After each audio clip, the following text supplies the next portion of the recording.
gestion des ressources humaines du personnel des régies eau potable et assainissement des eaux usées.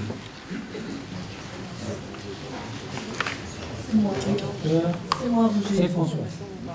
Donc effectivement, on a créé des régies eau potable et assainissement. Il faut maintenant penser aussi à la gestion des ressources humaines. En l'absence de statut particulier, donc concernant le recrutement, le licenciement et la rémunération du personnel, il faut qu'on prenne des mesures, ainsi que pour le fonctionnement. Le principe général est d'appliquer bien sûr à tous les agents des régies les dispositions en vigueur au sein de la communauté d'agglomération, quel que soit leur statut, qu'ils soient contractuels, fonctionnaires ou de droit privé. Il vous est donc proposé de s'appuyer sur les dispositions qu'on a déjà délibérées pour la communauté d'agglomération, en ce qui concerne principalement, mais ce n'est pas exhaustif, la rémunération, le régime indemnitaire, les prestations d'action sociale, la participation à la prévoyance, la participation à la mutuelle santé, l'organisation du temps de travail, y compris tout ce qui est en gestion de l'autorisation d'absence, le règlement intérieur et les frais de transport. Tout sera applicable au personnel des régies, par souci d'équité et puis de fonctionnement. D'autre part, concernant les astreintes, en effet, il a été décidé qu'il y aurait certainement des astreintes de mise en place pour la continuité de service. C'est indispensable. Je vous rappelle que les astreintes, l'agent n'est pas forcément en poste, mais il est disponible. Il doit être tout prêt pour pouvoir intervenir. L'astreinte est rémunérée, bien évidemment. Le temps d'intervention et le temps de trajet sont considérés comme du temps de travail effectif. Donc on délibère sur donc le principe général d'appliquer toutes les délibérations qui ont été faites pour la communauté d'agglomération à ces deux régies et également sur les tarifs de l'astreinte et le principe de l'astreinte, sachant qu'elles seront mises en place ou pas suivant les cas et suivant les besoins. Donc vous avez eu les tableaux des montants proposés, hein, c'est le même montant que dans les autres services en dehors des régies. Et je ne vais pas vous reprendre tous les montants. Si vous avez des questions, je vais bien y répondre. Pas de questions? Donc, Monsieur le Président, on peut passer au vote. Oui, merci Françoise. Vous n'avez pas de précision, pas d'informations supplémentaires. Vous avez bien compris que ce système d'astreinte, il est nécessaire, semble-t-il, comme il existe dans d'autres structures d'ailleurs, et qu'il s'agit d'assurer la continuité du service et par conséquent, cette continuité du service doit pouvoir s'appuyer sur des hommes qui seraient disponibles, qui seraient d'astreinte et qui seraient libres. Voilà. Sur les tarifs, non.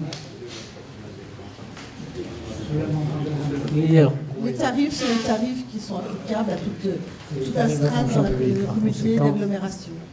D'accord. Merci. Qui est contre? Qui s'abstient? Donc c'est voté à l'unanimité. Merci. Pour le suivant, c'est toujours Françoise, désignation et rémunération du directeur des régies eau potable et assainissement des eaux usées. Alors effectivement, nous avons créé deux régies et maintenant il nous faut un directeur pour gérer ces régies d'eau potable et d'assainissement des eaux usées. Donc le directeur des régies d'eau et d'assainissement est désigné par le conseil communautaire sous proposition du président de la communauté d'agglomération. Il est ensuite nommé administrativement, c'est la fin de soirée, par le président et il est mis fin à ses fonctions dans les mêmes formes. Alors, la rémunération du directeur est fixée par le conseil communautaire sur proposition de son président, après avis, bien sûr, du conseil d'exploitation. Alors, vu l'avis du conseil d'exploitation qui s'est réuni le 10 décembre, il est proposé à l'Assemblée délibérante de désigner Madame Juliette Cuny comme directrice des dites régies.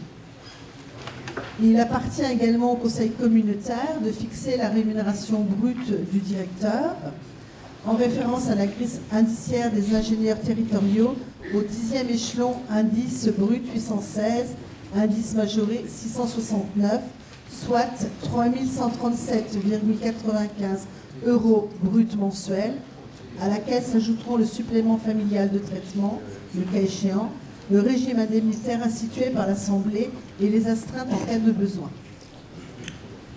Nous devons délibérer à la fois sur la personne et sur son salaire. D'accord, merci Françoise. Des questions par rapport à ce point? Donc on peut voter si vous êtes d'accord. Qui est contre? Qui s'abstient? Donc c'est voté à l'unanimité. Merci.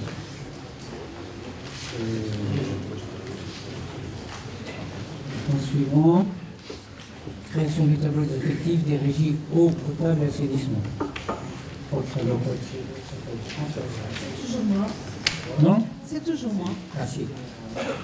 Donc toujours dans le cadre des transferts compétences au assainissement, il a fallu, à la suite de la création des 2 régies, intégrer donc le personnel et créer des tableaux d'emploi.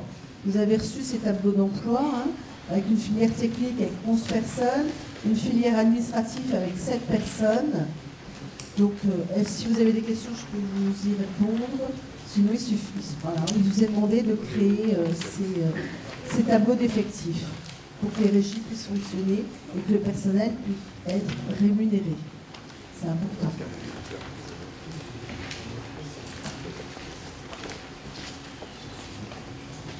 Ok, merci Françoise.